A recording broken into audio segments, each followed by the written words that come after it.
Representative Shannon. Thank you, Mr. Chair. Historically, Republicans have been the ones who have really used absentee mail-in voting, as you call it. But in this last election, we definitely did see more Democrats pick up and start to use mail-in balloting.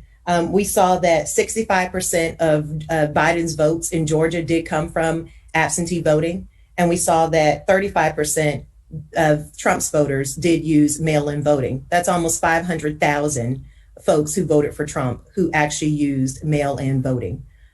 So clearly, over time, mail-in voting has now become more bipartisan.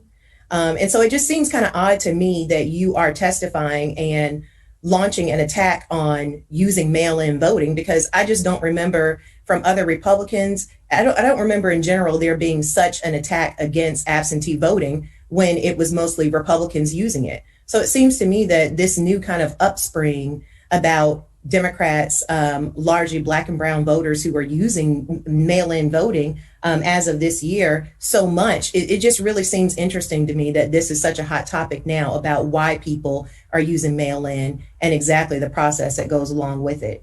I mean, I would encourage everybody to disregard your testimony. I mean, no disrespect to you, but it just, to me, a lot of the things that you're saying just don't make a lot of sense.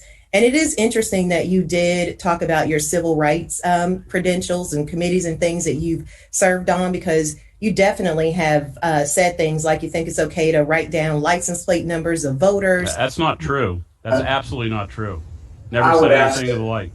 You've said that people are playing the race card, ignoring the history of voter suppression in this country for Black and brown voters. So I just think that I just want to shed some light on the perspectives of which you're coming from. My specific question is, why are you now launching such an attack against absentee voting? Because almost 500,000 voters in Georgia voting for Trump, that's a lot of votes. This is a bipartisan effort to use mail-in voting. So just tell me exactly why you're launching this. First of all, Mr. Adams, please do not comment any further on this. She's made her statement. That's enough. We have pending litigation. I would ask that you not respond any further to her. Well, please. I understand that, but she said some things that weren't true that I said. So I feel compelled to explain. I'm not coming at this from a Republican. I'm coming at this from somebody who's watched absentee balloting for a very long time. And by the way, I was against expanded absentee balloting 5 years ago before this was a partisan issue. So that's the first response. Secondly, those things you said that I said, such as license plates, flamingly false, and defamatory.